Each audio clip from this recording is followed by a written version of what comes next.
Le poissillon, alias Piscilpidopterus compulsivus, est une créature mi-poisson, mi-papillon qui prolifère dans les eaux tumultueuses de la surconsommation.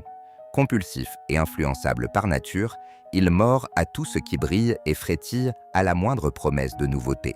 Happé par l'irrésistible envie de s'empaler sur le prochain hameçon marketing, le poissillon virevolte d'une tentation à l'autre, hypnotisé par le doux parfum des promotions limitées et le chant envoûtant des spots publicitaires.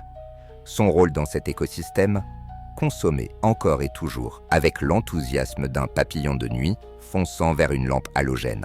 Il évolue le plus souvent en banc hystérique, s'abattant avec un appétit féroce sur les sols de meunière sans jamais se demander s'il en a vraiment besoin. Porté par le courant des tendances, il s'imagine voguer vers des eaux toujours plus prometteuses, alors qu'il tourne en rond dans le même bocal. Son instinct de consommation le pousse vers des plaisirs éphémères. Hier, il revendait son Samsung Océan H23 pour un H24 Ultra. Aujourd'hui, il lorgne déjà sur le H25 Go Max Plus. Chaque appât promet de combler un vide, mais à chaque nouvelle prise, il ne récolte que frustration. Accro au plaisir immédiat et à l'accumulation matérielle, le poissillon dilapide sa courte existence et ses moyens limités dans des expériences superficielles. Voyage au large surcoté, abonnement, basic fish aussitôt oublié, NFT, non-fishable token, déjà périmé.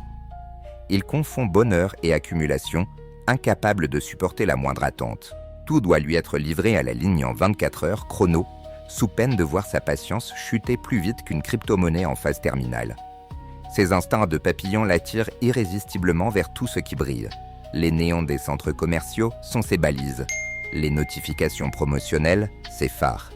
Ébloui par ces lumières artificielles, il se laisse emporter, glissant lentement dans les filets toxiques du crédit revolving jusqu'à sombrer dans les abysses de la dette.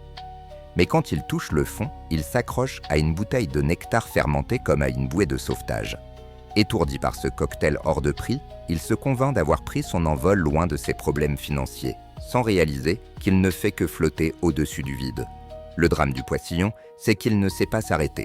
Même quand il se rend compte qu'il s'est encore fait avoir, il remet ça. Après tout, la prochaine offre sera forcément la bonne. Il nage, il vole, il fonce tête baissée, convaincu que son salut se cache derrière le prochain bon plancton. Ironie du sort, il finira en sushi bas de gamme, soigneusement surgelé, décongelé 3 fois et brabé au rayon anti-gaspi par les perroquins du marketing.